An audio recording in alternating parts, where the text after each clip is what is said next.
Vous nous rejoignez sur BFM TV, il est 13h et vous vivez avec nous ces images en direct pour ce premier tour des élections régionales et départementales avec Emmanuel Macron qui est donc au Touquet. Il va dans un instant voter. Il a quitté la Villa Monnéjean il y a quelques minutes pour se rendre au Palais des Congrès puisque cette année il vote au Palais des Congrès et non à la mairie. Pour nous accompagner en plateau, Anne-Sora Dubois, journaliste politique BFM TV, Bruno Jeudi, éditorialiste politique BFM TV. On voit le président qui prend le temps avant d'aller voter, là, de se rapprocher, de voilà, faire quelques petits... on ne serre pas la main, mais c'est des checks maintenant. Voilà. En temps de Covid, avec les masques, bien sûr. Contraste. Et il prend le temps. Contraste déjà avec les images de l'année dernière où il y avait peu de monde sur le parvis de la mairie. Nous étions le 15 mars. La veille, le Premier ministre avait annoncé la fermeture des cafés et restaurants. Et c'était un vote vraiment dans un contexte de sanitaire et de pré-confinement avec un président et la première dame qui étaient déjà là pour voter. Mais peu de monde. Ils étaient rentrés. Ils avaient fait une petite déclaration sur les marches de la mairie entourée du maire et du député de l'époque, puisque Daniel Fasquelle, qui est redevenu maire, n'est plus député. Et là, on voit des images différentes, puisque c'est un petit bain de foule que le président et son épouse est en train de faire avant d'aller voter. Il salue les Touquetois et Touquetoises, comme c'est le cas, au fond, j'allais dire, sauf l'année dernière avec ces élections municipales très particulières, mais c'est le cas depuis le début du mandat. Anne-Sora Dubois, on voit sur ces images le président de la République qui va donc se rendre dans ce palais des congrès dans quelques minutes pour voter et qui prend toujours le temps d'aller au plus près des Français sur le terrain. Ça nous rappelle forcément des images d'il y a quelques jours à peine dans cette campagne pour les régionales assez tendue. Oui, alors on ne peut pas trop évoquer les faits de campagne aujourd'hui parce que la réserve électorale nous l'interdit un petit peu, mais c'est vrai que l'enjeu concernant effectivement les Hauts-de-France est particulièrement important pour le président, pour la majorité. Il y a eu effectivement une volonté d'en faire une sorte de symbolique à 10 mois de l'élection présidentielle. Il y a de toute façon des chiffres parfaitement simples à donner. Il y a 5 ministres qui sont sur la liste de Laurent Pietraszewski, qui est candidat pour La République En Marche à la tête de la région pour les Hauts-de-France. Qui lui-même est ministre, absolument. Il y a Xavier Bertrand face à lui qui est le président sortant et qui est aussi candidat déjà déclaré en vue de l'élection présidentielle. Pour lui aussi, c'est un challenge parce qu'il a dit que s'il n'était pas élu, il y avait des chances qu'il ne se présente pas finalement. Et puis Sébastien Chenu du Rassemblement National, dont on sait que c'est un proche de Marine Le Pen. Il est porte-parole du Rassemblement National. Donc il y a de toute façon une concentration de têtes d'affiche politiques très importante dans les Hauts-de-France. La politique s'est déconfinée très vite dans les Hauts-de-France. Elle s'est déconfinée un peu violemment, c'est vrai aussi. Et puis à travers ces images, quand même, c'est vrai qu'on constate aussi le changement d'ambiance par rapport à il y a quelques semaines. On voit bien ce déconfinement qui est en marche, puisqu'on rappelle que le couvre-feu sera levé ce soir à minuit. Les bains de foule étaient impensable il y a encore quelques jours, quelques semaines. Donc là, on voit bien la vie politique qui reprend son cours. Malheureusement, la vie politique qui reprend son cours en termes d'échanges, en termes de bain de foule pour le président de la République, la démocratie directe. En revanche, la démocratie en quelque sorte indirecte, on le voit avec les taux de participation, c'est beaucoup plus compliqué concernant ces élections. Justement, les taux de participation, alors qu'on voit Emmanuel Macron là, qui est accueilli par Daniel Fasquelle, le maire de la ville, aux côtés de son épouse Brigitte Macron, qui a donc le président longuement salué les Touquetois, les Touquetoises pendant plusieurs minutes, on l'a vu. Taux de participation, le président, forcément, ça ne lui a pas échappé. Ce chiffre, c'est le premier, c'est le seul que l'on peut donner pour l'instant, 12,22% de participation à midi. Bruno Jeudi, c'est 4 points de moins qu'en 2015 pour les dernières élections régionales. C'est beaucoup. Absolument, c'est simple, c'est même un des plus bas taux de participation à la mi-journée d'un dimanche électoral, toute élection confondue, 4 points de moins par rapport à 2015. On était à 16,27%. Voilà, et également à peu près 4 points de moins, un peu plus par rapport à 2010, c'est-à-dire la fois précédente. Mais c'est aussi moins que pour les municipales premier tour qui avaient été marquées par une très très forte abstention compte tenu de la situation sanitaire. C'était un peu plus de 18% en mars 2020. Et pour les européennes, c'était également beaucoup plus, puisque c'était 19%.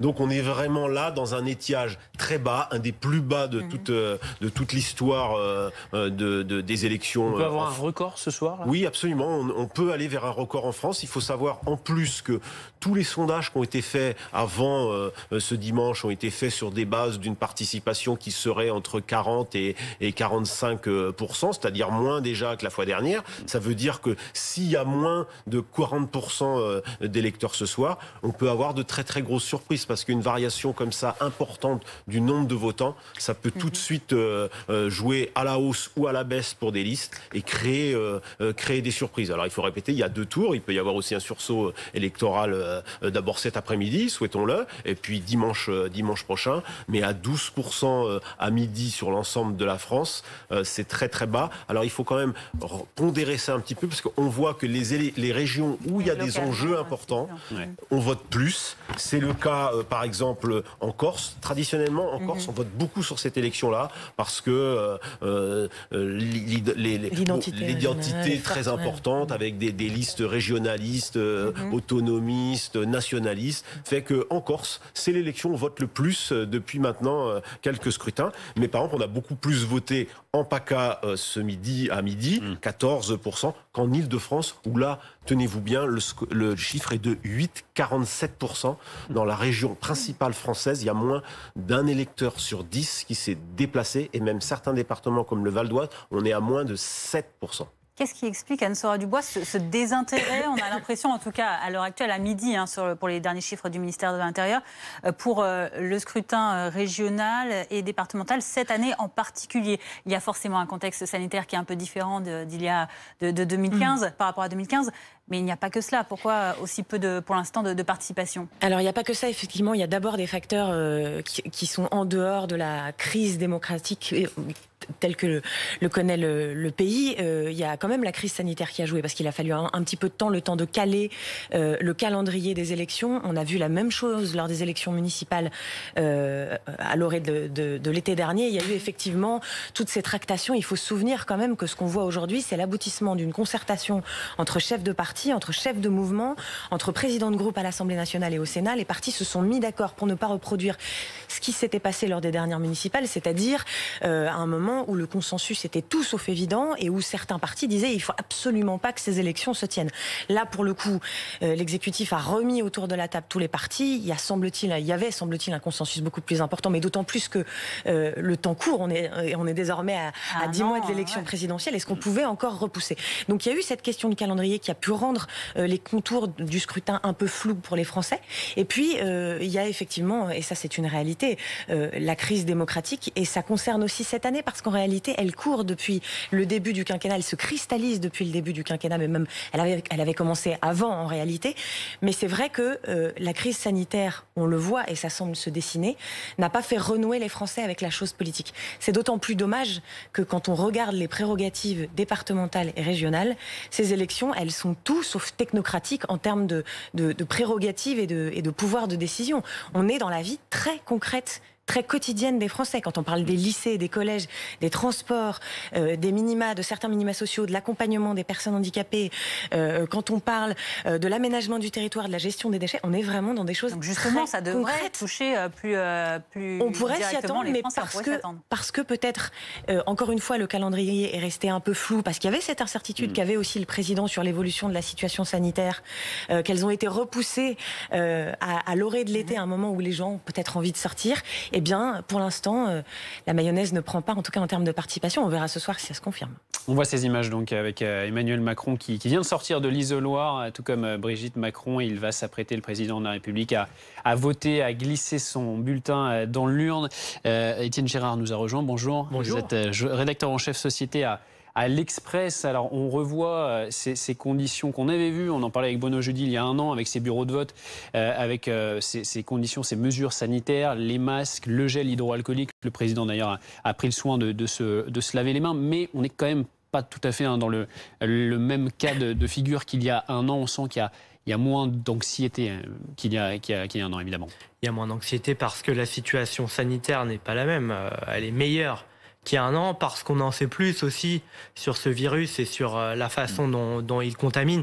Il y a un an, il faut rappeler qu'on était dans l'inconnu total, et donc il y avait cette très forte angoisse avec l'incertitude de, rappelez-vous, est-ce que faire tenir une élection ce jour-là, pendant que le coronavirus était en train de se déployer, est-ce que ça allait augmenter le nombre de morts? On a vu au final que il n'est pas facile de répondre à cette question, voire impossible. Il n'y a pas de consensus scientifique sur ces questions-là. Et à partir du moment où il est autorisé d'aller faire ses courses, on peut considérer que voter, c'est un moment démocratique important, aussi important qu'aller faire ses courses. Et donc, il est logique, légitime qu'une élection se tienne, d'autant plus quand la situation sanitaire s'est améliorée, s'améliore. Forcément, et Bruno, jeudi, on a appris justement de ces élections municipales. L'année dernière, on le voit, c'est beaucoup mieux organisé. Oui. Désormais, on sait qu'il faut venir en plus avec son propre stylo et son masque. Petit détail, non, l'année dernière, ils étaient venus avec leur propre stylo et cette année, ils ont pris le stylo sur la table. On voit qu'il y a... Bon, c'est bien organisé, mais en même temps, on n'est plus dans le même contexte. On n'est plus dans le contexte d'effarement, d'inquiétude majeure des Français qui n'étaient d'ailleurs pas venus voter. Enfin, il y avait 18% sur l'ensemble du pays, ce qui était plus que ce dimanche. Mais le 15 mars, au moment du vote, on est dans un contexte où le Premier ministre, la veille, annonce la fermeture des bars et restaurants. Le lendemain, on va voter dans un contexte où ça a été redit. Ensuite, il y a eu des polémiques. Est-ce qu'on a fait prendre des risques aux assesseurs, aux Français qui sont allés voter? Il y a eu même on a menacé de poursuivre les ministres. Deuxième scrutin. C'est ça. On va juste s'expliquer parce qu'on a vu Emmanuel Macron et Brigitte Macron prendre d'abord des bulletins, mettre le bulletin de nouveau dans l'isoloir. Il rentre de nouveau dans l'isoloir parce qu'il y a deux scrutins. Et on ne peut pas voter pour les deux dans le même isoloir. Et on ne vote pas dans les mêmes urnes, dans le même isoloir. Dans chaque bureau de vote, vous avez la file pour les régionales, la file pour les départementales. Ça complexifie un peu aussi pour les Français. Mais les Français, quand même, à mon avis, ce n'est pas un élément qui permette d'expliquer la faible participation. Les Français ont l'habitude de voter pour ces élections. Cette fois-ci, elles se tiennent en même temps, ce qui n'était pas le cas en 2015. En 2015, nous avions voté au printemps pour les départementales et en décembre pour les régionales. Pourquoi? Parce qu'à l'époque, il y a eu un redécoupage des régions. Vous savez, c'est qu'on a regroupé on est passé de 22 régions métropolitaines à 13 et ce redécoupage avait nécessité de repousser l'élection du printemps à l'hiver. C'est pour ça que nous avons voté à la fin de l'année. Cette fois-ci, les deux scrutins ont lieu en même temps.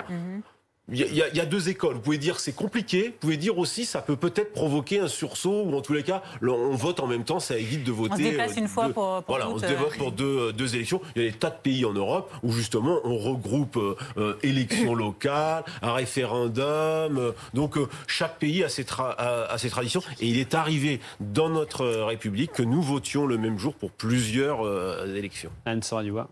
Que le président de la République donc vient de voter. Pour la deuxième fois. Et que ce sera donc la dernière élection de ce quinquennat. Dernier scrutin effectivement de ce quinquennat. Il faut voir la portée symbolique aussi de sauf s'il décidait d'organiser un référendum. Sauf s'il décidait effectivement. Il y a toujours le référendum sur la proportionnelle, mais il va y avoir probablement un embouteillage aussi du côté de l'Assemblée.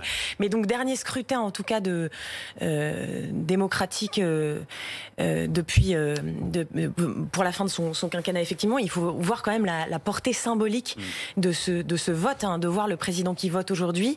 On a eu une crise sanitaire sans précédent, aucun scrutin n'a été annulé, évidemment ça aurait été absolument inadmissible et inaudible pour les Français. D'ailleurs c'est un peu la particularité, c'est que lorsqu'il a été question d'annuler, voire de reporter les élections régionales, parce qu'il en a été question à un moment, parce que les avis du Conseil scientifique étaient un peu alarmants. Une partie de la majorité était favorable. Absolument, il y a énormément de Français qui ont hurlé en disant ce serait un déni de démocratie, ce serait absolument scandaleux.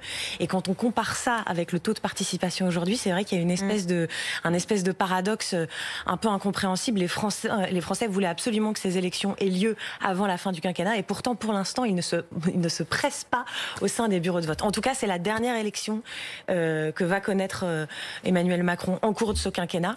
C'est ça la symbolique aussi, c'est que maintenant, la prochaine fois que les électeurs glisseront leur bulletin, sauf si Bruno jeudi a du nez pour ça, mais sauf s'il y a entre-temps d'autres scrutins scrutin et d'autres référendums, la prochaine fois que le président de la République glissera son bulletin dans une urne, comme le reste des Français, ce sera pour l'élection présidentielle dans 10 mois. Emmanuel Macron et donc son épouse qui viennent de quitter la salle où ils viennent de voter. On va rejoindre Agathe Lambré. Agathe, vous êtes juste à l'extérieur de ce palais des congrès. Le président qui ne devrait pas tarder à sortir, il vient d'accomplir son devoir de citoyen en votant donc 2 fois. Et oui, Emmanuel Macron qui a voté pour les départementales et pour les régionales. Dans cette ville du Touquet, c'est ici qu'il a établi son domicile après s'être marié en 2007 avec Brigitte Macron. Le couple a sa résidence secondaire ici, une très belle villa qui n'est qu'à 1 kilomètre de ce palais des congrès. Emmanuel Macron, donc, depuis chaque année, vote à la mi-journée au Touquet. Et chaque année, sauf crise sanitaire, sauf contexte particulier, comme l'année dernière, eh bien, le chef de l'État, en général, après avoir voté, se livre un long bain de foule. Il salue les Touquetoises, les Touquetois. Ils ne sont pas extrêmement nombreux aujourd'hui. Il y a tout de même des dizaines de personnes rassemblées derrière des barrières, mais le Touquet en général vote plus que le reste de la France et ça s'est confirmé aussi ce matin. 20% de participation à midi contre 12% de moyenne nationale. 20%, c'est seulement 3 points de moins qu'au régional de 2015 et le maire de la ville, Daniel Fasquelle, s'en félicite. Emmanuel Macron, voilà, qui ne devrait plus tarder à sortir pour saluer la foule. Il a donc voté dans cette région des Hauts-de-France, une région extrêmement symbolique dont certains voudraient faire un laboratoire pour 2022. Dans cette région se représente le président sortant, Xavier Bertrand, qui est un potentiel rival du chef de l'État pour la prochaine présidentielle. Une région, d'ailleurs, où le parti d'Emmanuel Macron a mis en orbite pas moins de 5 ministres. C'est dire les enjeux nationaux de ce scrutin local. Enjeu pour le parti du président, eh bien, s'implanter localement. Enjeu pour Emmanuel Macron, mesurer l'état de ses forces, mesurer aussi sa popularité en sortie de crise sanitaire, mesurer sa popularité à moins d'1 an de la présidentielle, dernier galop d'essai avant 2022. Merci Agathe Lambré avec Jérémy Assal en direct du Touquet devant ce palais des congrès où Emmanuel Macron et Brigitte Macron viennent tout juste de voter. Donc 2 fois pour ces élections, on le rappelle, régionales et départementales. Premier tour aujourd'hui. Étienne Girard, on l'a vu avec Agathe, il y a forcément une portée symbolique à ce vote du président de la République aujourd'hui dans cette région en particulier des Hauts-de-France. Et donc le rappelait aussi tout à l'heure Anne-Sora Dubois parce que nous sommes à moins d'1 an, à 10 mois à peine de cette élection présidentielle. Beaucoup de symboles dans ces images qu'on vient de voir. Bien sûr. Alors, c'est pas tout à fait le dernier vote avant la présidentielle, puisqu'il y aura quand même un 2e tour, a priori. Oui, bien sûr. C'était lors de ce scrutin. Le scrutin, bien sûr, régional et départemental. Oui, mais effectivement, sauf un probable référendum, c'est la dernière fois, les 2 dernières élections pour lesquelles on va voter. Un paradoxe, puisque c'est des élections qui, depuis les réformes de François Hollande, Bruno Jeudi l'a rappelé, donc qui ont transformé les régions 22 en 13 super régions, puis les élections départementales, il y a une réforme aussi du mode de scrutin. Maintenant, c'est une élection paritaire. On vote pour un homme et pour une femme à chaque fois. C'était des réformes importantes vouées à redonner de l'intérêt pour que les Français se réintéressent à ces élections qui étaient un peu les mal-aimés de la Ve République. Jusqu'à présent, ce qu'on voit plutôt, c'est que ce sentiment de désintérêt pour ces 2 élections-là, il s'amplifie plutôt. Ces 2 élections, elles ont du mal à trouver leur place dans la vie politique des Français aujourd'hui. Et il y a quelque chose de très symptomatique, c'est que dans ces discussions pré-premier tour, on parle beaucoup de l'élection présidentielle. En fait, on considère ces 2 élections comme un tour de chauffe pour l'élection présidentielle. Les candidats eux-mêmes, d'ailleurs, partagent cette analyse-là. Et pourtant, il y a de vrais... générale, quoi. Oui, et pourtant, il y a de vrais enjeux qui sont des enjeux locaux en termes d'aménagement du territoire, de gestion des collèges, des lycées, de la voirie, ce genre de choses qui sont importants pour les Français, mais peut-être moins sexy au plan national. C'est pour ça que ce scrutin est un peu tout naturellement nationalisé. Si vous nous rejoignez sur BFM TV, il est 13h19. Emmanuel Macron a voté au Touquet, au Palais des Congrès. On attend désormais la sortie du chef de l'État qui devrait, en principe, s'offrir un bain de foule. Et effectivement, on parlait des compétences, Bruno Jeudi, de ces régions, de ces départements. Il y en a pas mal. Et c'est important dans la vie quotidienne des Français. D'où le fait qu'on puisse aussi être étonné par une très faible participation aujourd'hui. Oui, ce sont deux collectivités qui ont des pouvoirs importants et qui ont un impact sur la vie quotidienne des Français. Alors différent, puisque les régions, c'est plutôt une collectivité qui fait beaucoup d'investissements dans le développement économique, qui est en charge des lycées. Les transports, c'est très important, et ça a un impact sur la vie des Français. Alors il y a les partisans, il y a les détracteurs. Ces grandes régions ont offert aux présidents de région quand même une visibilité. On l'a vu d'ailleurs pendant la crise sanitaire. Alors certains ont dit qu'ils profitaient de cette crise pour essayer de faire leur propre publicité, mais ils ont pesé pour les achats de masques, ils sont intervenus pour les tests. Aujourd'hui, beaucoup réclament des compétences supplémentaires, notamment en matière de santé. Et puis vous avez les départements, qui est sans doute l'échelon aujourd'hui dans notre organisation territoriale assez complexe, qui est la moins visible peut-être pour les Français. Et pourtant, c'est l'échelon qui, notamment, est majeur pour les dépenses sociales. La moitié des budgets des départements sont consacrés aux dépenses sociales. Donc ça, c'est très important, parce qu'en France, un certain nombre de nos concitoyens ont besoin de ces aides diverses et variées pour pouvoir tout simplement survivre. Et donc, on le sent peut-être un peu moins dans les métropoles, et notamment singulièrement en région parisienne, mais l'élu départemental, le conseiller départemental, c'est quand même un élu de proximité. C'est quelqu'un qui plutôt est connu. Plus vous êtes sur des territoires peu peuplés, plus le conseiller départemental a un rôle important, avec quand même une singularité qui est pour la Corse, puisque là vous avez une assemblée territoriale. On a fusionné département et région en une seule collectivité, et là vous avez une importance toute particulière avec cette collectivité. Mais Benjamin, vous le disiez, les Français, de plus en plus, ne perçoivent pas forcément les compétences et les intérêts, les budgets très importants. Alors ça n'a rien à voir avec les budgets des Landes allemands. Enfin aujourd'hui, une région comme Rhône-Alpes-Auvergne, c'est l'équivalent de l'Autriche en population, alors moins évidemment en budget, mais donc c'est quand même aujourd'hui devenu des collectivités importantes. Alors elles peinent souvent à trouver leur identité géographique, parce que les regroupements restent discutables. Le Grand Est notamment, il y a encore un grand débat.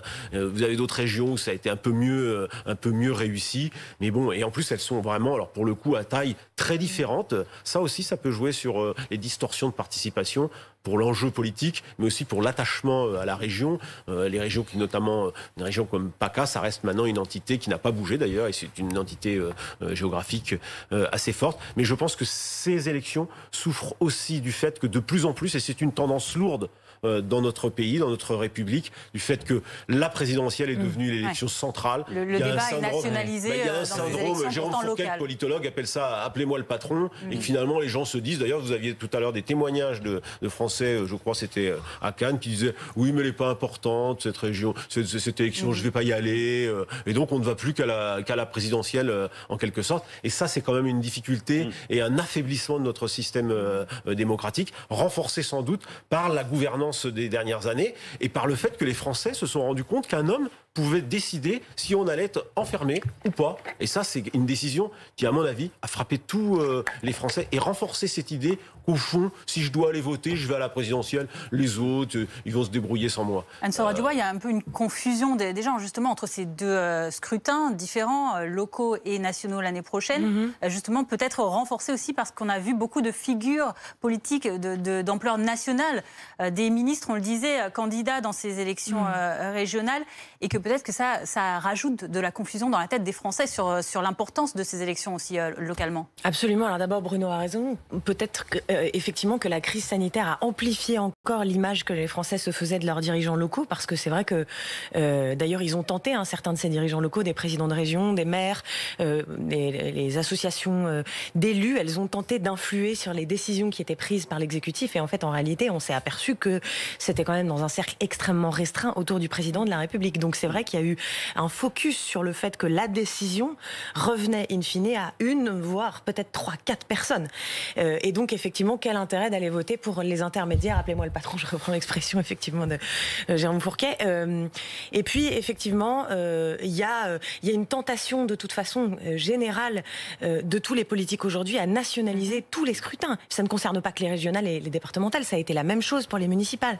À l'issue des municipales aussi, alors qu'on sait très bien que particulièrement, c'est très intéressant concernant les municipales, c'est peut-être là où l'étiquette du maire compte le moins, en réalité. Eh bien, à l'issue, vous avez systématiquement le grand raout des partis politiques qui dit est-ce qu'on a gagné, est-ce qu'on n'a pas gagné ces municipales? Parce que l'étiquette est absolument fondamentale. Et donc, ça veut dire est-ce qu'on ressort de ces élections en position de force ou en position de faiblesse? Et ensuite, on va négocier avec les autres partis. On se met en ordre de bataille précisément. On y revient toujours en direction de la prochaine présidentielle. Voilà. Et effectivement, les départementales et les régionales, mais d'autant plus que, enfin là, il y a aussi une question de timing. On est à 10 mois de l'élection présidentielle. En 2017, l'élection, la campagne pour l'élection présidentielle, elle avait déjà commencé en 2017, à ce moment-là de l'année. Vous aviez déjà les premières déclarations de candidature, les premières constitutions d'équipes, les premières alliances entre les partis, c'était déjà très avancé. Et là, c'est d'autant plus avancé qu'on est dans un contexte où on sait très bien que, avec l'incertitude quand même de la crise sanitaire, même si on croise les doigts pour ne pas avoir une résurgence, il y a des partis qui s'y sont pris bien en avance, en se disant si jamais on peut pas faire aller serrer des mains sur les marchés, si on peut pas faire de meeting, etc., il faut commencer à faire infuser nos idées bien avant dans la tête des Français. Donc du coup, ça fait très longtemps qu'elle a commencé la campagne et on est tellement prêt maintenant, on est déjà prêt hors crise sanitaire. Mais dans un contexte de crise sanitaire, on est encore plus près, c'est-à-dire l'élection présidentielle, c'est demain. Donc ça nationalise bien sûr, évidemment. Ces images en direct, vous le voyez, le chef de l'État accompagné de son épouse Brigitte Macron qui sort du Palais des Congrès au Touquet, accompagné notamment du maire du Touquet, Monsieur Fasquelle, qui est juste à ses côtés. On va retrouver Agathe Lambré. Agathe, vous êtes aux abords de ce Palais des Congrès. On peut s'attendre à ce qu'Emmanuel Macron aille saluer à nouveau la foule qui est venue aujourd'hui juste donc autour de ce Palais des Congrès. Oui, comme il le fait d'habitude, sauf l'année dernière, le bain de foule avait été assez rapide, assez court à cause de la crise sanitaire, mais aujourd'hui, ça va mieux. Et des barrières ont été installées sur la place à la sortie de ce Palais des Congrès. Il y a des dizaines de Touquetoises et de Touquetois qui sont rassemblés derrière ces barrières et qui attendent le président. Emmanuel Macron ne devrait donc pas manquer de venir les saluer dans un instant. Il a fait pareil à son arrivée, un bref bain de foule. Et vous savez, Emmanuel Macron, il s'est marié ici en 2007. Il a établi sa résidence ici. Il vote depuis chaque année au Touquet. Il connaît énormément de personnes. Et tout à l'heure, dans la foule, il a reconnu des habitants de la ville. Il s'est enquéri de savoir s'ils avaient voté, si la famille avait voté. Voilà, Emmanuel Macron a tissé des liens avec les habitants ici. Il y a une sorte de microclimat touquetois. Il est toujours extrêmement bien accueilli. Les gens veulent le voir. Emmanuel Macron qui avait fait ici l'un de ses plus beaux scores au second tour de la présidentielle en 2017. 81% face à Marine Le Pen. Emmanuel Macron, vous le voyez, qui est en train d'échanger avec le maire de la ville, Daniel Fasquelle, qui a été réélu aux dernières municipales face à une liste dont faisait partie La République En Marche. Emmanuel Macron qui a voté donc dans cette région très symbolique des Hauts-de-France et le chef de l'État qui s'approche de la foule pour un potentiel nouveau bain de foule. Merci Agathe Lambré avec Jérémy Assal, donc devant ces images en direct du président de la République et de son épouse qui sortent du Palais des Congrès, qui ont voté cet après-midi pour les élections, premier tour des élections régionales et départementales dans cette région des Hauts-de-France, très courtisée par des membres notamment du gouvernement. On voit le couple présidentiel qui discute encore avec le maire du Touquet, Daniel Fasquelle, avant, probablement, on l'attend, un nouveau bain de foule. C'était le cas juste avant d'entrer dans le Palais des Congrès. Emmanuel Macron qui s'apprête à retourner saluer les Touquetois dans un instant, mais qui prend le temps de bien marquer ce symbole de ce vote à 10 mois désormais de la prochaine grosse échéance présidentielle de 2022. Voilà, Emmanuel Macron qui prend doucement la direction. Il marche lentement, très lentement, effectivement, le président de la République. Qui se fait désirer. Et voilà, il va sans doute s'approcher à nouveau des Touquetois, des Touquetoises. On rappelle aussi ce chiffre, c'est le seul qu'on peut vous communiquer, c'est le chiffre de la participation à la mi-journée à midi. Il est de 12,22%. C'est un chiffre qui est en nette baisse par rapport aux dernières régionales en 2015, qui était 4 points plus élevé de 16,27%. On verra bien évidemment le prochain chiffre qui sera donné à 17h à nouveau par le ministère de l'Intérieur pour voir si cette participation en baisse se confirme. Bruno Jeudi, Emmanuel Macron donc, qui s'approche à nouveau des personnes là, qui sont venues le saluer aujourd'hui. Il prend le temps, il rentrera après à l'Élysée assez rapidement. Quel est son programme ? Oui, alors là, c'est le rituel bain de foule après le vote. En plus, il fait beau. Brigitte Macron l'accompagne. Il est prévu qu'il quitte le Touquet dans le milieu d'après-midi pour rejoindre l'Élysée. Il n'y a pas de soirée électorale officiellement organisée autour du président. Elle a lieu à Matignon autour de Jean Castex avec notamment les ministres. On le rappelle, 13 ministres sont engagés dans les régionales, 2 dans les départementales, qui retrouveront le Premier ministre à Matignon. Le président, en fait, sera avec ses conseillers politiques pour analyser les résultats région par région, et puis surtout passer beaucoup de coups de fil, parce que, en fait, dès ce soir, vous allez avoir la grande bataille. Alors, on ne peut pas trop l'évoquer aujourd'hui, mais sans doute la grande bataille, puisque traditionnellement, il y a un deuxième tour. Assez peu de chances qu'il y ait des vainqueurs ce soir. Il y a au régional, il y aura les téléphones vont chauffer en tout cas. Ça, probablement. Enfin, en général, c'est jamais arrivé qu'une élection au régional soit élue dès le premier tour. Donc, on va dire qu'il y a de fortes probabilités qu'il y ait un deuxième tour. Et ces élections par liste prévoient qu'on peut fusionner des listes.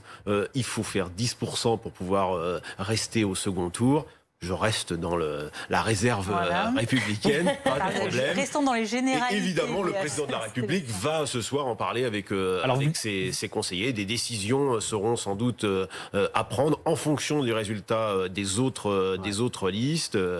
Et même si officiellement le président de la République ne s'est pas préoccupé des régionales, officieusement il a passé beaucoup de temps à ça ces derniers jours. Alors une dame qui s'approche très près de heureusement qu'elle est les masques. On peut pas diffuser les échanges. Elle veut faire la bise. On ne peut pas diffuser les échanges parce qu'on est en période de réserve. Évidemment, on le rappelle pour les personnes qui pourraient s'interroger. On ne peut pas entendre ce qu'il est en train de se dire. Anne Sora-Dubois. Me préciser que c'est particulièrement difficile, effectivement, cette période de réserve. Alors, c'est une difficulté qui est maîtrisée, mais par exemple, le chef de l'État qui est en train de faire un bain de foule, on ne peut pas vous raconter comment se sont passés certains de ces bains de foule précédents qui se sont déroulés ces derniers jours.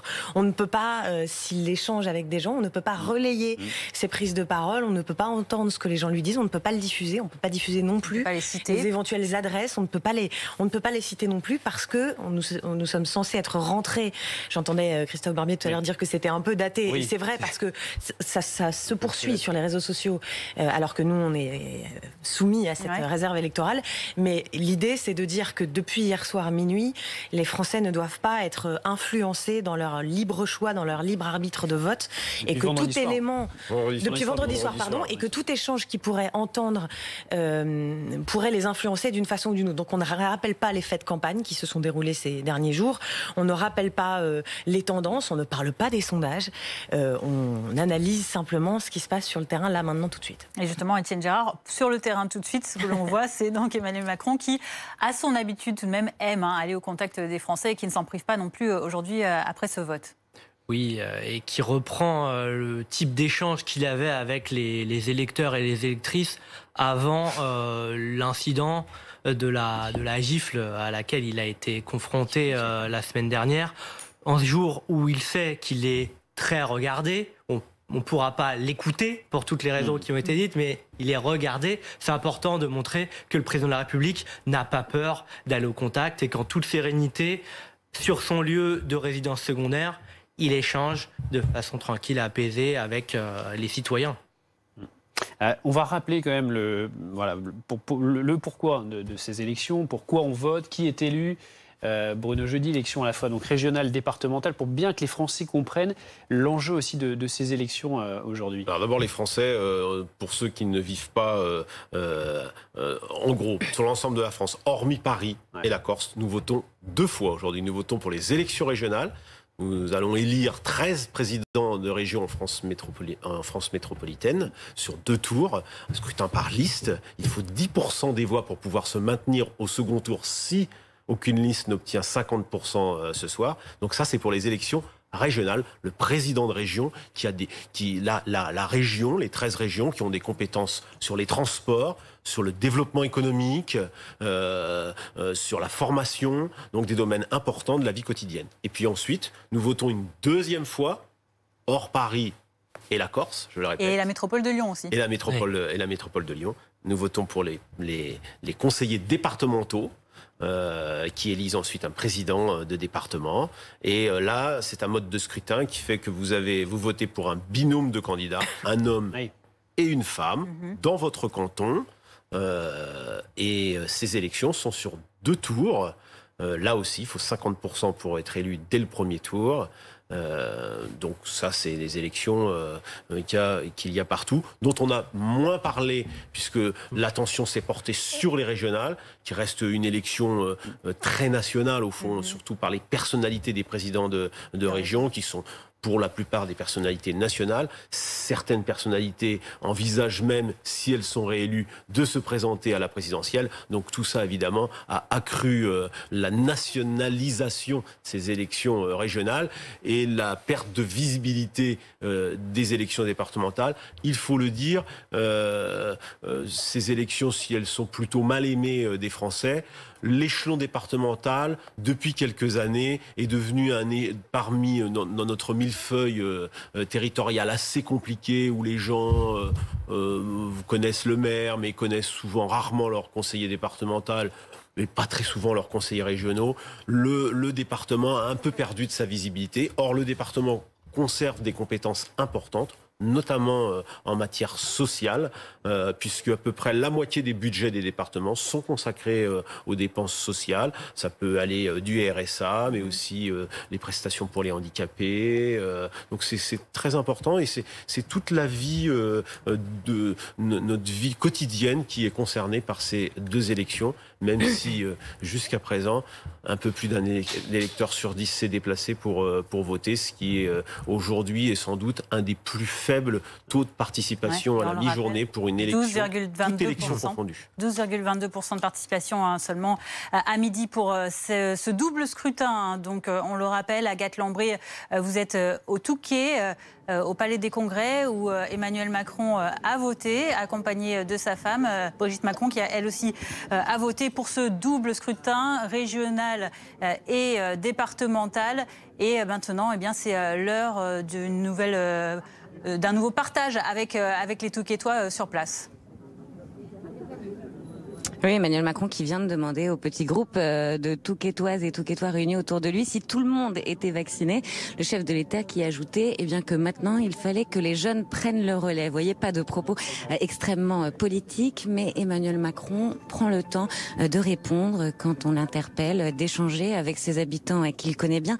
Il s'est marié ici dans cette ville en 2007 et depuis il revient régulièrement avec son épouse. Il revient notamment pour voter. Emmanuel Macron, voilà qu'il y a eu quelques échanges après avoir voté donc au Touquet, dans cette région des Hauts-de-France, une région très symbolique dont certains voudraient faire un laboratoire pour 2022, une région dans laquelle se représente le président sortant Xavier Bertrand, potentiel rival d'Emmanuel Macron pour la prochaine présidentielle, une région d'ailleurs où le parti La République En Marche a mis sur orbite pas moins de 5 ministres. C'est dire les enjeux nationaux de ce scrutin local, enjeux pour Emmanuel Macron, mesurer l'état des forces de son parti, mesurer sa propre popularité en sortie de crise sanitaire. Emmanuel Macron qui, après avoir salué les dernières personnes de cette foule qui l'attendait à la sortie du Palais des Congrès, ira déjeuner toujours au Touquet avec son épouse, et puis il devrait reprendre le chemin de l'Élysée, de Paris,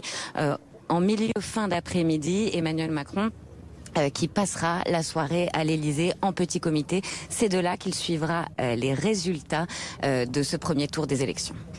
Agathe Lambré au Touquet pour BFM TV avec Jérémy Assal, donc devant ce palais des Congrès. Anne-Sora Dubois, le Touquet, c'est une ville à laquelle Emmanuel Macron est attaché.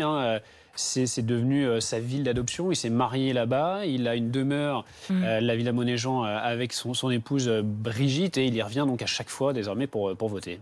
Oui, absolument. Il faut, pour comprendre un petit peu l'ambiance qu'il y a au Touquet ce matin, il faut être allé au moins une fois autour du fort de Brégançon. C'est-à-dire que dans ces lieux qui sont très symboliques, dans lesquels le président de la République revient très souvent, chaque président a eu les siens en réalité, vous avez, ce que disait Agathe tout à l'heure, une sorte de microclimat. C'est-à-dire que quelle que soit en réalité la sensibilité politique des habitants, ils reconnaissent dans la personnalité du président de la République un enfant du pays. Alors lui, il est d'Amiens, mais il est quand même effectivement de la région.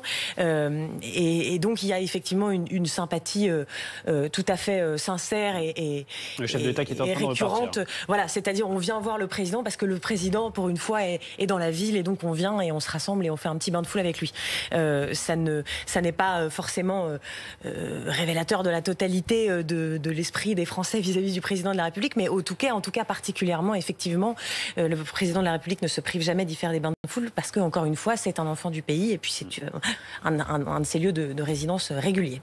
Restez avec nous, 13h40 sur BFM TV. Dans un instant, nous continuerons de suivre ce premier tour des élections régionales et départementales. Premier tour auquel a participé Emmanuel Macron. Vous l'avez vu un instant, hein, il est au Touquet avec son épouse pour voter. Seulement 12,22% de participation selon le ministère de l'Intérieur à midi.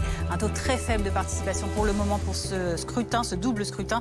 C'est 4 points de moins, par exemple, qu'il y a 6 ans, en 2015. On en parle dans notre prochain journal. À tout de suite. Qui va diriger votre région? Y aura-t-il des surprises? Les Français ont choisi. Aujourd'hui, 18h, soirée électorale sur BFM TV.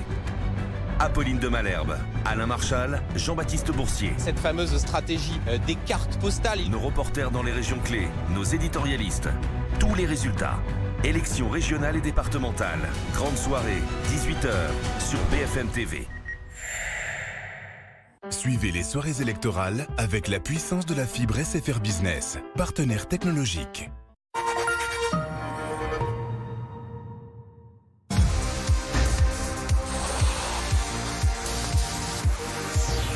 Quand on veut raconter une histoire, quand on n'est pas connu, il faut parler un peu fort. Quand on part de zéro, on se dit ça va être une mission impossible. Comment est-ce qu'on va faire naître une marque dans un marché qui ne l'attend pas ?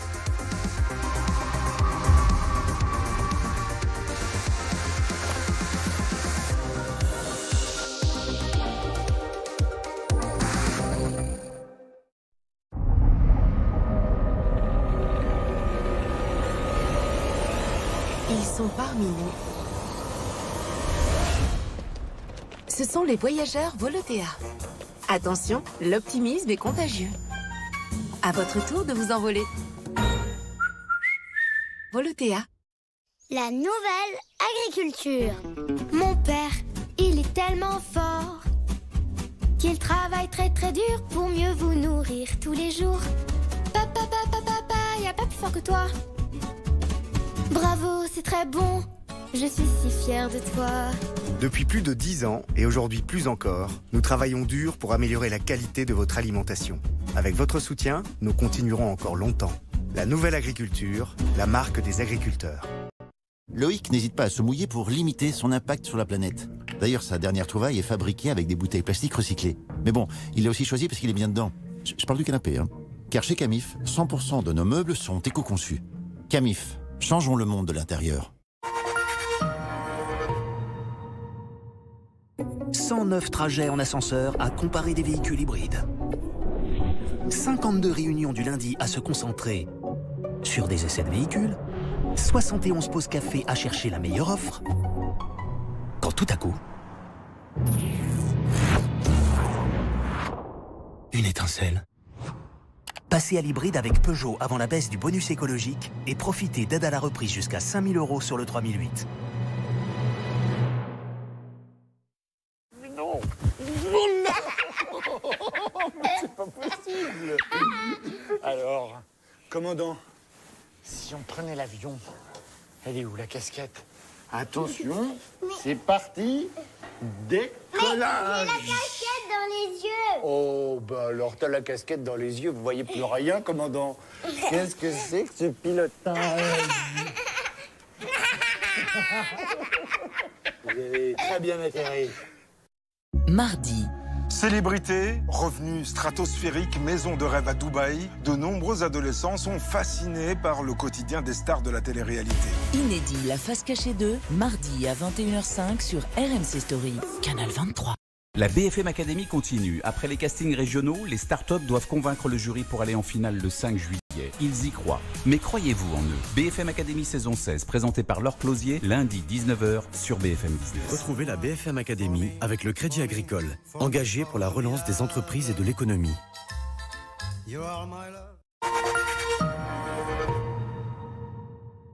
Donc on fait quoi? Priorité directe?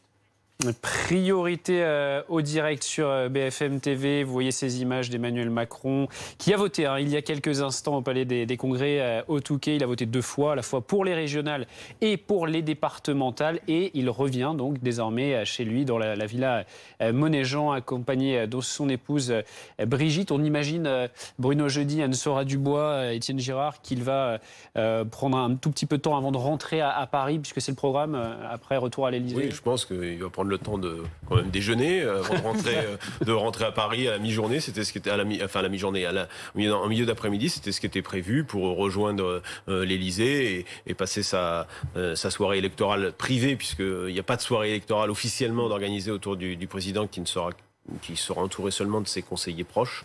La soirée électorale, on va dire, de la majorité, elle a lieu à Matignon avec les ministres candidats autour de Jean Castex, Premier ministre. Le chef de la majorité. Qui est le chef de la majorité. On l'oublie. Comme le prévoit la Constitution. Et donc c'est là qu'aura lieu les préparations des soirées électorales, ce qui est un grand classique, les dimanches de vote. Et donc pour Emmanuel Macron, eh bien c'est comme lui n'est pas candidat, mais que tous les hommes politiques, en général, ils votent le matin et à la mi-journée, ils ont presque tous voté. Et l'après-midi, c'est un peu le moment de repos avant une longue soirée à analyser les résultats des 2 scrutins, départementales et régionales, mais sans doute un peu plus les régionales. On l'a expliqué, ces régionales, c'est un peu un tour de chauffe des présidentielles de 2022 qui auront lieu dans 10 mois. Certains candidats peuvent l'être l'année prochaine aux présidentielles. Il y a aussi l'importance d'une élection qui est nationalisée avec des partis qui ont presque tous des listes dans chacune des 13 régions métropolitaines, au moins les régions du continent, parce que la Corse, c'est une situation un petit peu particulière. Donc tout ça, évidemment, fait de ce dernier grand rendez-vous électoral un prologue à la campagne présidentielle. Même si on n'a qu'un tiers ou un peu plus de votants, on verra combien il y en a ce soir, ça donne quand même des indications sur les rapports de force. Une sorte de répétition générale pour le scrutin de l'année prochaine, mais pour l'instant, l'ensemble des Français ont encore jusqu'à 20h dans certains endroits pour voter. Et à la mi-journée, le ministère de l'Intérieur qui annonce ce chiffre, l'un des plus bas, 12,22% seulement de participation à ce scrutin régional aujourd'hui. Donc à la mi-journée, un taux très faible. Cécile Olivier, vous êtes au ministère de l'Intérieur et donc ce chiffre, on le voit, est en baisse puisqu'en 2010, il était de 4 points supérieur. Oui, un chiffre en forte baisse, comme vous dites, 12,22% de participation à midi. C'est beaucoup moins qu'en 2015 et qu'en 2010, où à chaque fois, au premier tour, à midi, le taux dépassait les 16%. Alors dans le détail, c'est en Corse qu'on vote le plus pour le moment. La participation y atteint 22,5%. La Corse suivie de l'Occitanie et de la région PACA, qui toutes les deux dépassent 14%. Et puis, il y a les régions où l'on vote le moins. Et là, c'est l'Île-de-France qui ferme la marche avec un taux de 8,47% à midi. L'Île-de-France suivie de la région Grand Est et de la Bretagne qui chacune affiche des taux respectifs de 10 et 11%. Voilà ce que l'on peut dire à cette heure-ci. Et le prochain chiffre de la participation sera donné à 17h. Merci beaucoup Cécile Olivier. Donc depuis le ministère de l'Intérieur pour BFM TV. Alors il y a forcément le contexte sanitaire, mais est-ce qu'il y a d'autres raisons, Anne, qui puissent expliquer cette très faible participation à la mi-journée ? Bruno Jeudi le disait tout à l'heure, il y a l'effet sans doute présidentiel, c'est-à-dire qu'encore une fois, la vie politique française se centralise autour de l'élection présidentielle, et donc il y a peut-être effectivement un effet de se dire à 10 mois du scrutin, finalement, peut-être renforcé encore une fois par la crise sanitaire, c'est-à-dire le pôle de décision a été encore plus que jamais vraiment centralisé rue du Faubourg Saint-Honoré, là où se trouve l'Élysée. Donc ça a peut-être renforcé encore une fois dans la tête de certains Français l'idée selon laquelle finalement c'est vraiment cette élection-là qui influe sur la vie quotidienne. Elle a d'autant plus influé sur la vie quotidienne qu'encore une fois on le redit, mais il était question des moments où on pouvait sortir, de ce qu'on pouvait acheter, enfin c'était vraiment extrêmement concret et concernant. Et puis il y a un effet aussi évidemment, outre le flou qui entoure comme à chaque fois ces élections locales, pour les élections régionales comme pour les élections départementales, les Français savent que ce sont des éléments qui sont très concrets, très quotidiens, mais d'abord la répartition des tâches, c'est peut-être pas forcément très connu des Français. Et puis, on voit aussi qu'il y a une polarisation selon l'importance qu'on va donner politiquement, en réalité, à chacun de ces élus. Et là, on rentre dans la partie de la crise démocratique que connaît le pays depuis plusieurs années. Et on vient de voir effectivement le taux de participation en Corse, qui est particulièrement important. C'est le taux le plus haut, plus de 20%. Et c'est un 22,50%, et c'est une région où effectivement la question de la politisation et de la force des élus régionaux est en soi 10 points de plus effectivement qu'au niveau national. Et là effectivement c'est une question aussi d'identité. On veut vraiment que ceux qui auront les mains sur la région aient une puissance, une force de frappe politique très forte. Et c'est même plus qu'en 2015, puisqu'en Corse en 2015 c'était 20,94. Donc là c'est vraiment, on sent que ça a mobilisé. Mobilisation en Corse, mais pas au niveau national, en tout cas à la mi-journée. N'oubliez pas cette édition spéciale que vous propose BFM TV dès 18h aujourd'hui autour d'Alain Marchal et d'Apolline de Malherbe. Puis les résultats à partir de 20h de ces scrutins régionaux et départementaux. Les analyses également autour de nos spécialistes et de nos invités. Des élections perturbées par endroits à cause des intempéries. Exactement. Et on va rejoindre tout de suite Mathias Tesson. Mathias, vous êtes à la Chapelle-sur-Chézy, c'est dans l'Aisne, pour BFM TV, puisque là-bas, Mathias, un bureau de vote a été inondé et a dû être déplacé à la dernière minute.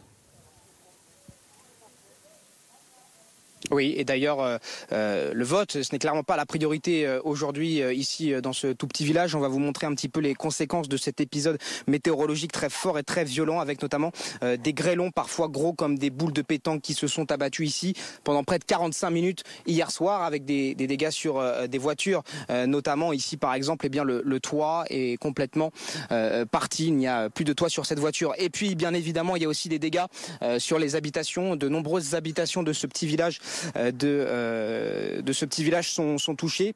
C'est 100% tout simplement des habitations qui sont touchées ici, près de 115 habitations dont les toitures se sont partiellement ou totalement effondrées. On va en parler avec Cédric qui habite ici. Cédric, bonjour. D'abord, montrez-nous un petit peu ces grêlons qui sont tombés. Ce ne sont pas les plus gros. Hein. Non, c'est pas les plus gros. Ils ont fondu depuis un peu hier. On les a mis au congèle, mais là, avec la chaleur qu'il fait, ça fond. Mais il y en a certains, ils faisaient deux fois la taille de ça, comme des donuts. Montrez-nous un petit peu sur votre toit, que s'est-il passé la nuit dernière? Ça a été très violent.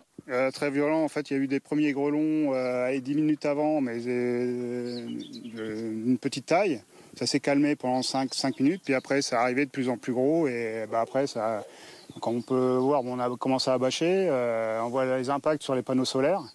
Et donc ça a pété les Velux, la toiture elle est morte, l'isolation pareil. Il y a une partie de la maison qui aujourd'hui on peut pas vivre dedans. Non, on peut pas vivre dedans, l'eau s'est infiltrée, et la chance qu'on a, c'est qu'on a une dalle béton au niveau de l'étage, donc ça permet de protéger le niveau inférieur. Mais bon, c'est très impressionnant, heureusement qu'on n'était pas dans les voitures, parce que je pense que je serais pas là, quoi. Merci Cédric, bon courage. Je voudrais rajouter une chose aussi, il y a une solidarité au niveau des bâches. Au niveau, là, j'ai contacté ma coopérative Ceresia et aussi la Chambre d'agriculture. J'ai vu que les messages sur Facebook et Twitter, ça commence à partir.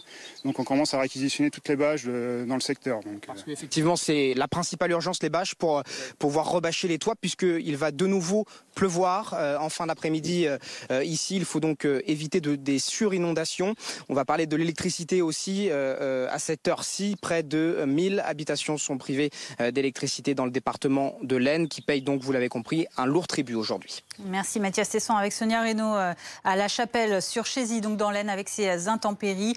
Et cette actualité évidemment que l'on va retrouver dans quelques instants sur BFM TV. Restez avec nous, les élections régionales et départementales. Premier tour avec le vote d'Emmanuel Macron il y a un instant au Touquet. Et cette participation très faible, seulement 12,22% de participation au scrutin régional à la mi-journée selon le ministère de l'Intérieur. A tout de suite.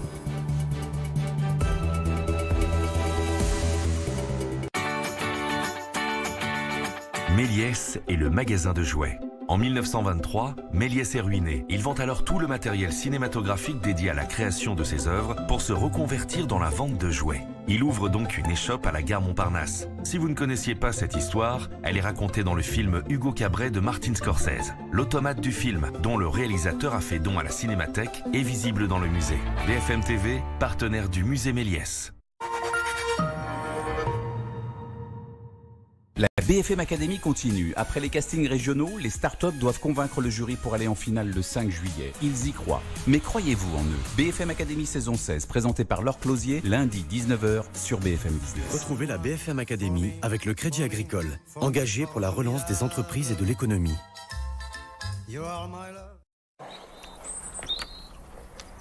Vous mangez bio? Oui. Et vous faites vos courses chez Lidl? Oui. Ce fromage, vous l'achetez chez Lidl? Ce fromage? Oui. Tomate aussi? Oui. La pomme? Oui, oui, aussi. Le lait? Le lait? Non. Ah non? Non, non. Je l'achète pas chez Lidl. C'est moi qui la revends. 100% du lait vendu chez Lidl est collecté en France. Même le bio. Lidl, le vrai prix des bonnes choses.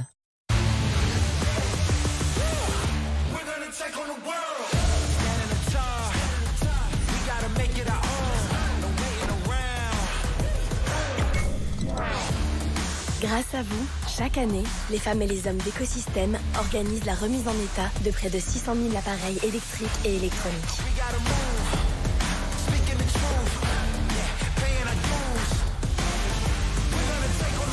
Écosystème, recycler, c'est protéger. Elle, c'est Lily.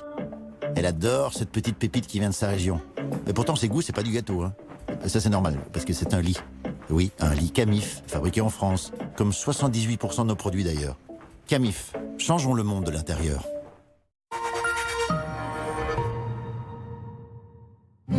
Ah, dans la vie, c'est jamais facile de choisir. Au moins avec Red, c'est facile de faire le bon choix. La fibre, 20 € par mois au lieu de 30 €, sans engagement. Red by SFR, c'est vert, c'est clair. Chercheurs d'Opale, nouvelle saison inédite, ce soir à 21h05 sur RMC Découverte.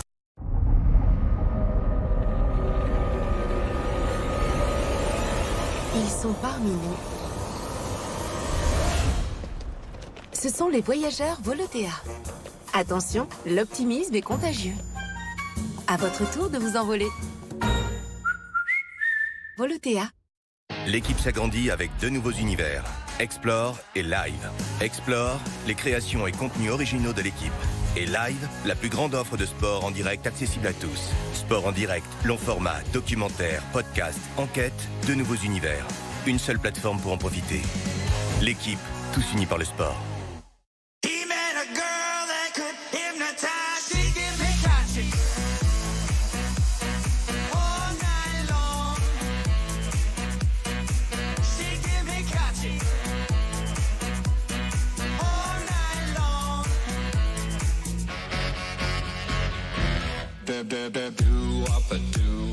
BMW X1 et BMW X2 hybride rechargeable dès 390 € par mois, entretien inclus.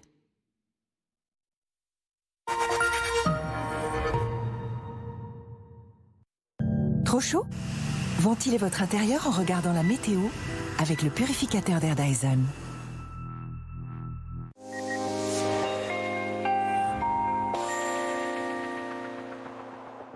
Une nouvelle vague orageuse concerne le pays encore ce dimanche, une situation qui va rester très dynamique. Résultat, on a encore 28 départements en vigilance orange en raison de ces orages, donc du sud du Massif central jusque sur le nord des Alpes et en remontant sur le quart nord-est. Soyez extrêmement prudents dans ces prochaines heures. On va suivre l'évolution de tout cela. On a plusieurs cellules orageuses actuellement, une qui remonte sur le golfe du Lion, une entre Limoges et Clermont-Ferrand, une autre sur la région Rhône-Alpes, entre Grenoble, Annecy et Lyon. Et puis on a cette ligne orageuse également qui se dirige vers la Bourgogne.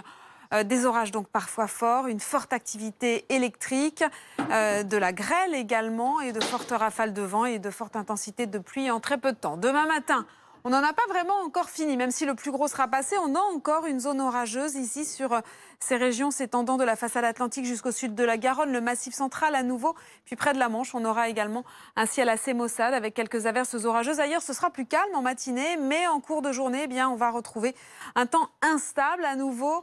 Alors, ce sera moins instable qu'aujourd'hui, mais localement, du côté du Massif central, du côté de l'Auvergne, il faudra être prudent. On pourrait avoir encore des orages forts accompagnés de grêle. Et puis ailleurs, donc, ça reste quand même couvert près des côtes de la Manche. Dans l'Est, ce sera un petit peu plus lumineux. Un coup d'œil rapidement à vos températures en matinée. Demain, des valeurs qui s'échelonneront au lever du jour de 10 jusqu'à 22 degrés. 22, ce sera pour Marseille, 10 degrés à Aurillac et dans le courant de l'après-midi. Les températures baissent partout. Enfin, ça restera quand même encore chaud du côté de Grenoble avec 31 degrés.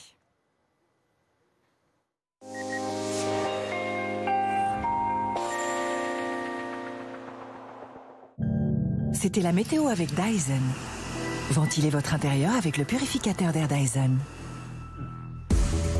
Il est 14h, merci d'être avec nous sur BFM TV à la une de l'actualité. Le premier tour des élections régionales et départementales avec ce chiffre de la participation à midi, 12,22%. C'est en très nette baisse par rapport à 2015 où le taux était de 16,27%. Des votes compliqués dans certains bureaux à Marseille, par exemple. Une quarantaine de bureaux de vote sont fermés pour cause de manque d'assesseurs. Comment les autorités tentent-elles de résoudre le problème? Nous serons dans ce journal dans la cité phocéenne avec Alexis Pluyette. 28 départements placés en vigilance orange en raison d'un risque d'orage sur la moitié est. Les orages d'hier qui ont causé d'importants dégâts. Vous le voyez sur ces images, de nombreux arbres d'une forêt ont été couchés près de Reims. À Alfortville, un toit s'est envolé. Et puis nous prendrons de la hauteur pour cette deuxième sortie en apesanteur de la semaine pour Thomas Pesquet, l'astronaute français qui effectue cet après-midi une nouvelle sortie extravéhiculaire. Vous voyez ces images en direct pour fixer un panneau solaire à la station spatiale internationale. Il l'avait déjà fait mercredi, des images donc que vous continuerez de suivre en direct sur notre chaîne. À tout de suite.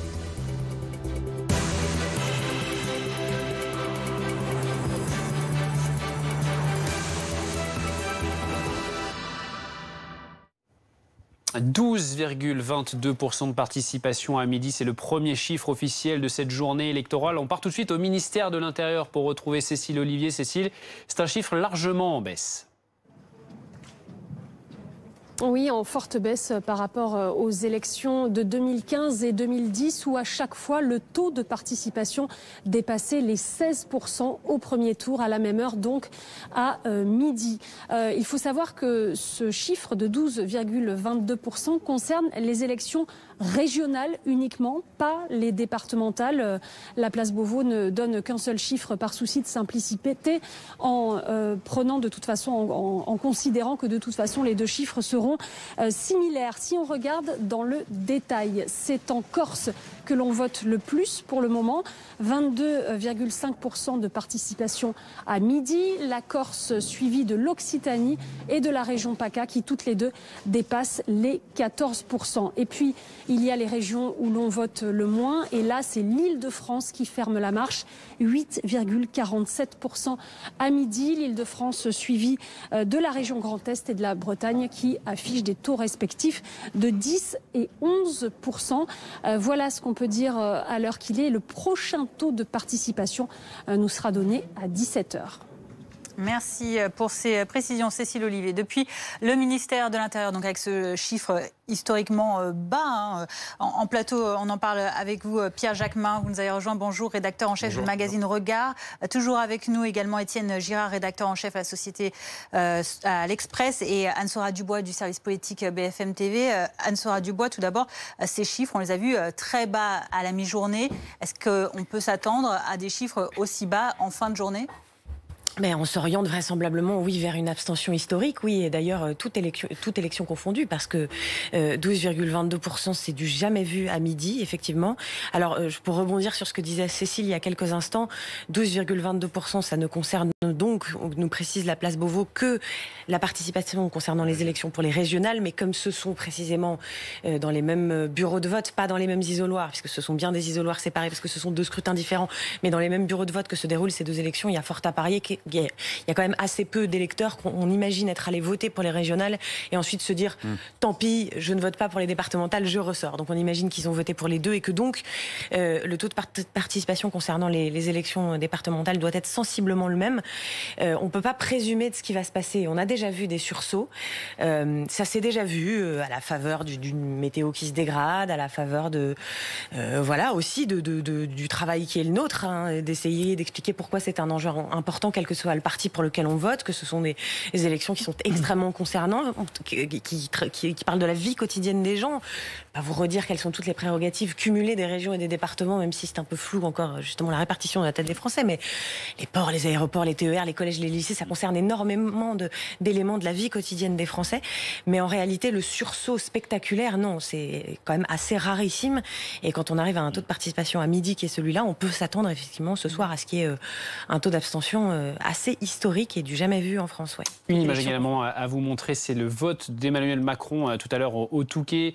Le président de la République qui était accompagné de son épouse Brigitte. Il a donc voté deux fois, à la fois pour les régionales et pour les départementales. Vous le voyez, le président qui a glissé son bulletin dans l'urne. Il est désormais retourné dans sa villa, la villa Monet-Jean, avant de rentrer à Paris pour suivre donc depuis l'Élysée cette soirée électorale. Vous le voyez, Emmanuel Macron qui a pris soin de mettre du gel hydroalcoolique avec le masque, bien sûr, parce qu'on reste dans ce contexte de crise sanitaire. Emmanuel Macron qui était l'une des personnalités politiques à avoir voté aujourd'hui. D'autres s'y sont prêtés plus tôt. Pour l'Île-de-France, Valérie Pécresse, candidate à sa réélection au régional en Île-de-France, qui a voté en fin de matinée à Vélizy. Audrey Pulvar, elle aussi candidate pour ses régionales en Île-de-France, a elle glissé son bulletin dans l'urne à Paris, dans le 14e arrondissement. Et tête de liste Rassemblement national en Île-de-France, Jordan Bardella a lui voté à Saint-Denis. Et puis Julien Bayou, candidat des Verts pour cette région, a voté dans le 10e arrondissement à Paris. La situation a été compliquée à Marseille, où une quarantaine de bureaux de vote étaient fermés. On va rejoindre tout de suite sur place Alexis Puyette. Alexis Puyette, vous êtes à Marseille dans ces bureaux où il manquait des présidents de bureaux ou encore des assesseurs. Désormais, tout est rentré dans l'ordre.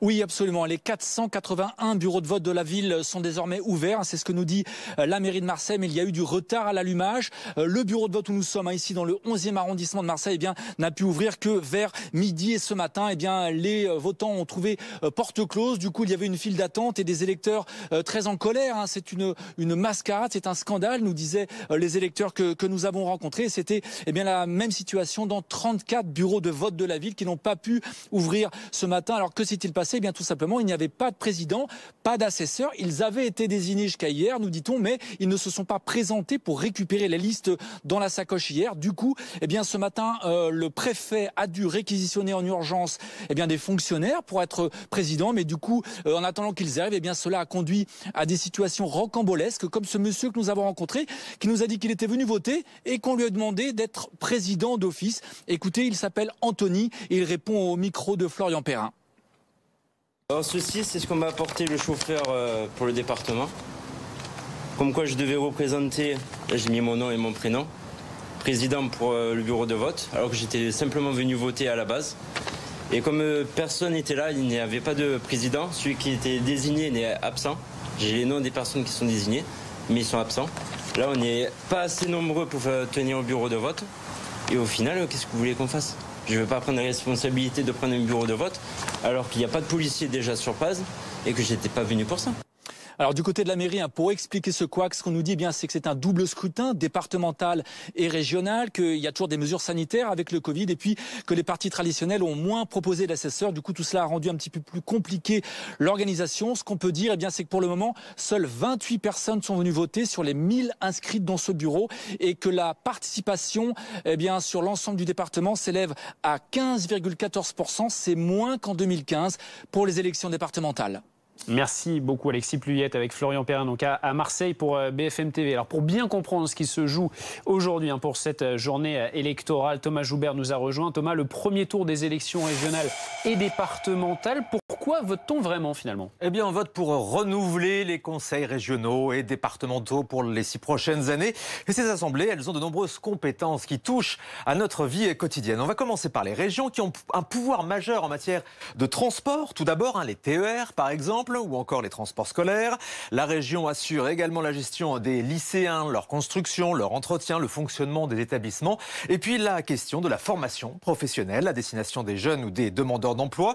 Des compétences économiques reviennent également aux régions. Elles peuvent verser des subventions ou des prêts pour créer de nouvelles activités et financer des entreprises. Et puis enfin, en matière d'aménagement du territoire, chaque région doit œuvrer au développement durable et à l'égalité des territoires.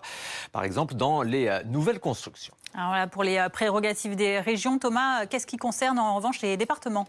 Eh bien là encore, ce sont des questions qui vous concernent. L'entretien, la sécurisation de la voirie par exemple, ça représente un petit peu plus de 380 000 km du réseau routier. En matière d'éducation, les régions s'occupent des lycées et les départements s'occupent des collèges. Les constructions des collèges, les entretiens des établissements et là encore en matière d'aménagement du territoire, les départements contribuent au déploiement du numérique et doivent faciliter l'accès aux services du public et puis la gestion de l'action sociale, ça c'est très important. Elle revient aussi au département, comme l'aide sociale à l'enfance, la gestion du RSA, les aides pour les personnes handicapées ou pour les personnes âgées. Eh bien, tout ça revient au département. Et en matière de sécurité, un des thèmes majeurs de la campagne, les régions ont-elles des compétences? Eh bien, pas directement en fait. Même si la sécurité dans les transports, dans les lycées sont bien des compétences régionales, et ce sont même 2 domaines très importants, les régions peuvent aussi consacrer une partie de leur budget pour des plans exceptionnels comme le financement d'un commissariat ou d'une nouvelle gendarmerie, ou encore pour financer des plans de prévention ou encore des financements pour d'autres structures. Merci Thomas pour ces précisions. Et on vous rappelle cette édition spéciale à suivre sur BFM TV au regard de ces élections régionales et départementales. Dès 18h, ce sera au tour d'Alain Marchal et d'Apolline de Malherbe. Puis les résultats à partir de 20h avec les analyses autour de nos spécialistes et de nos invités. On en vient à présent à cette actualité aujourd'hui qui concerne notre astronaute Thomas Pesquet, puisque vous le savez, il est en train de tenter une nouvelle sortie extravéhiculaire depuis la station spatiale internationale. C'est la 2e de la semaine. Il en avait fait une mercredi qui avait duré plus de 7 heures et il ressort donc à l'extérieur en compagnie toujours de l'américain Shane Kimbrough. Ce sera au total sa 4e sortie. Et nous sommes pour en parler en direct. Alors que vous voyez ces images en direct qui nous proviennent de la NASA. Nous sommes avec Philippe Perrin. Bonjour, merci d'être avec nous. Vous êtes astronaute à la Cité de l'Espace. Vous avez fait ce genre de sortie. Et d'ailleurs, on va en parler dans quelques instants. Thomas Pesquet va égaler votre record de 4 sorties extravéhiculaires donc dans l'espace. Comment ça se passe, une sortie extravéhiculaire de ce genre? On imagine que c'est extrêmement physique, que ça demande beaucoup de concentration, que c'est très stressant. Oui, Thomas va connaître ce que j'ai connu, c'est-à-dire deux sorties coup sur coup, parce que finalement, il a fait une sortie très très longue mercredi, qui était beaucoup plus longue que prévu, les choses se sont mal passées, donc il est sorti 7h15, ce qui est presque à la limite de ce que le scaphandre permet. Il a eu un petit temps de récupération, il ressort aujourd'hui pour peut-être d'ailleurs ressortir une 3e fois encore, puisqu'ils n'auront pas le temps d'installer aujourd'hui la 2e série de panneaux. Alors, on le voit sur ces images de la NASA. Comme mercredi dernier, Thomas Pesquet endosse désormais le rôle de EV1. C'est le chef de cette mission, de cette sortie extravéhiculaire. Les 2 fois précédentes, en 2017, c'était l'inverse. C'était Shane Kimbrough qui avait pris la direction de ces opérations. Donc, qu'est-ce que ça rajoute comme responsabilité sur les épaules de Thomas Pesquet aujourd'hui? C'est une grande confiance que fait le système, et notamment donc, la NASA, à un Français, c'est dire la qualité dans cet exercice très particulier qu'est la sortie extravéhiculaire de Thomas. C'est une grande responsabilité. La sortie extravéhiculaire, la première qu'il a faite, était extrêmement difficile, à tel point que tout ne s'est pas bien passé, mais là, il va falloir récupérer un petit peu les problèmes de la première. Et justement, le fait que ce soit pas bien passé, qu'il soit toujours en position de leader, c'est vraiment conforter son excellence et sa responsabilité. Ça s'est pas très bien passé, effectivement, parce qu'il y a eu notamment un problème sur la combinaison de Shen Kimbrough qui l'a obligé à opérer un aller-retour dans l'ISS. Il y a eu aussi un problème technique, ce qui fait qu'aujourd'hui, ils doivent donc recommencer à travailler sur ce panneau solaire. Il y a souvent ce genre de risque comme ça quand on fait une telle sortie? Oui, parce que finalement, l'homme sert à quoi dans l'espace? L'homme sert à faire ce que le robot n'aurait pas pu faire ou ce à quoi on n'avait pas pensé. Dans ce cas précis, on n'avait pas pensé que la station allait voler plus de 20 ans et qu'il faille à un moment donné installer de nouveaux panneaux solaires. Donc on installe ces panneaux solaires, mais un peu dans un mode bricolage, si vous voulez. Et le bricolage, ça a ses défauts, c'est qu'on ne sait pas toujours où on va. En l'occurrence, je crois que si j'ai bien compris, ils n'ont pas réussi vraiment à installer le panneau solaire dans la glissière qui était censée le recevoir. Et ce faisant, ils n'ont pas réussi à le dérouler complètement. Alors, on le voit sur ces images en direct de la NASA, les astronautes qui sont désormais donc, en apesanteur à plus de 400 km au-dessus de la Terre. Qu'on rassure bien tout le monde, ils sont sécurisés, ils sont bien, ils ne vont pas s'envoler, ils sont accrochés avec cette espèce de gros bras, c'est ça qui les retient à l'ISS. Oui, Thomas va être à nouveau donc porté par le bras. J'avais eu ce privilège dans ma mission et c'est une position d'observateur absolument unique. Imaginez, vous êtes entouré en fait que de vide et vous avez les pieds pris par le bras et le bras robotique vous porte d'un endroit à l'autre. Donc c'est une chance quand on est dans cette position-là. Aujourd'hui, le travail va être peut-être moins, compliqué que la première fois, puisque la première fois il fallait mettre en place les panneaux. Maintenant, les panneaux sont en place et ça va vraiment être un travail de manutention, un travail technique pour essayer de bien mettre le panneau en place. Et je pense que s'ils y arrivent, la sortie extravéhiculaire devrait s'arrêter à ce moment-là. Thomas Pesquet qui joue le mécano de l'espace et on est toujours impressionné par la qualité des images. On le rappelait, Fanny le disait, à 400 km au-dessus de la Terre. Et ces images, elles sont d'une précision incroyable transmises par la NASA. On voit précisément ce qu'il est en train de se passer. On le rappelle, c'est donc la 4e sortie extravéhiculaire pour Thomas Pesquet dans l'espace. Il égale votre record. Ça vous fait quoi ? Oui, alors c'est un record en temps. J'avais plus de 20 heures de temps en scaphandre. Écoutez, moi je suis très fier que le record soit battu. Encore une fois, quand on voit la responsabilité qui est donnée à Thomas aujourd'hui, on voit que la France est un acteur majeur du vol habité. Donc c'est bien pour le pays, c'est bien pour la jeunesse, c'est bien pour lui et c'est bien pour l'avenir du vol habité. Alors Thomas Pesquet, qui justement, vous parliez de jeunesse, s'est adressé il y a quelques jours aux jeunes. Il n'hésite jamais à tweeter tout ce qu'il fait pendant cette mission. C'est une transmission qu'il souhaite, lui aussi, Thomas Pesquet, tout comme vous, faire auprès des plus jeunes et donner cette vocation, qui sait, à des plus jeunes de partir comme lui dans l'espace. C'est important aujourd'hui ?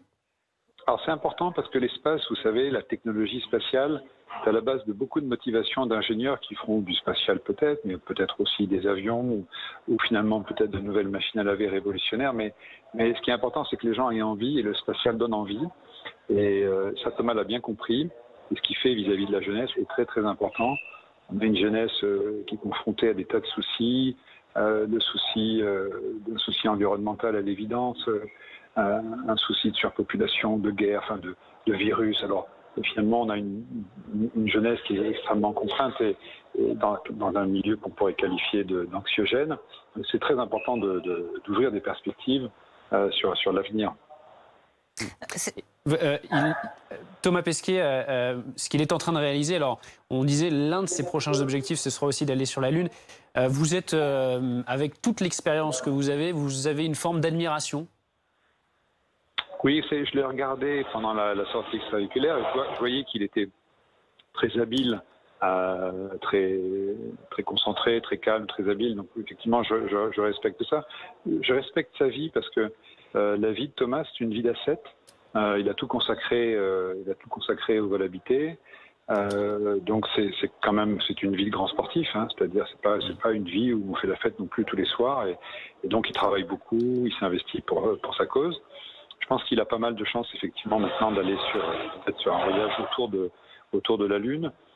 La probabilité qu'il pose le pied sur la Lune est peut-être limitée par l'âge, puisque c'est toujours l'âge qui rattrape les astronautes.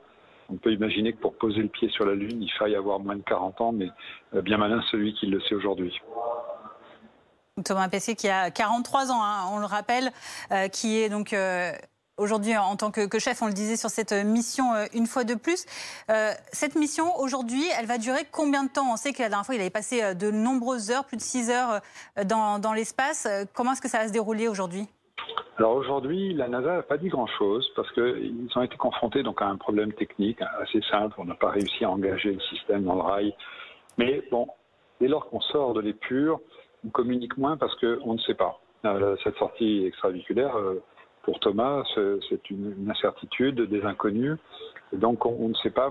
Moi, ce que je pense, c'est que le problème va être assez simple. Il devrait le résoudre. Et à mon avis, une fois que le problème est résolu et que les panneaux sont délovés, à mon avis, la sortie devrait s'arrêter avant le temps maximum imparti. Il faut se souvenir que mercredi, ils ont fait une sortie extrêmement longue, extrêmement éprouvante. Je pense qu'ils portent encore la fatigue de mercredi. Et je ne pense pas qu'il soit vraiment judicieux de les faire sortir 6h30 aujourd'hui. Mais c'est juste un avis très personnel. On voit qu'il faut être extrêmement précis, extrêmement minutieux, hein, effectivement, là, dans le travail de Thomas Pesquet. Une petite question sur le scaphandre là, dans lequel s'est engoncé Thomas Pesquet. Ça pèse combien? Alors ça pèse 175 kilos. Alors, bien évidemment, en orbite, ça ne pèse rien, mais ça a une certaine inertie. D'ailleurs, Thomas le rappelait dans une interview récente, quand il portait les panneaux qui pèsent plus de 300 kilos, ça ne pèse rien, mais ça a de l'inertie. Donc toute la difficulté, c'est que quand vous prenez de la vitesse, vous ne pouvez plus l'arrêter. Quand vous partez en rotation, vous ne pouvez plus l'arrêter. Et si par moment vous voyez les images qui sont les images de la caméra de casque de Thomas, vous verrez que les images sont très instables parce que l'astronaute évolue dans un monde très très instable. Merci beaucoup Philippe Perrin de nous avoir fait partager vos connaissances, votre expérience sur cette 4e sortie extravéhiculaire de Thomas Pesquet, donc en cours avec ces images en direct de la NASA. Merci beaucoup à vous. Je le rappelle, vous êtes astronaute à la Cité de l'Espace. Dans l'actualité également, il y a ces 28 départements qui sont toujours placés sous vigilance orange aux orages aujourd'hui par Météo France. Ils ont été particulièrement impressionnants, ces orages, notamment dans le Doubs. Regardez, hier, ces grêlons aussi gros que des balles de tennis qui sont tombés pendant cet orage.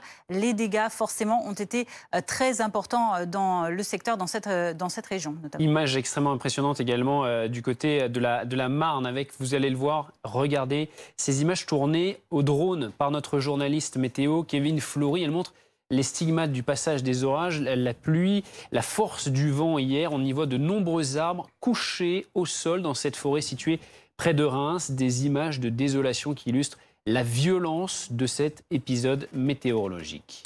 14h21 sur BFM TV. Restez avec nous dans un instant. Nous continuerons de vous faire suivre en direct cette passionnante sortie extravéhiculaire, la 2e de la semaine pour Thomas Pesquet et son coéquipier américain qui sont retournés donc dans l'espace pour réparer ces panneaux solaires. Des images que nous ferons suivre évidemment en direct. Et puis nous continuerons également de suivre ces élections régionales et départementales, double scrutin aujourd'hui auquel a participé Emmanuel Macron. Un scrutin qui n'a pas mobilisé beaucoup de Français aujourd'hui, puisque seuls 12,22% à midi, selon le ministère de l'Intérieur, se sont rendus dans les urnes. On décrypte tout cela dans notre journal dans quelques minutes. À tout de suite.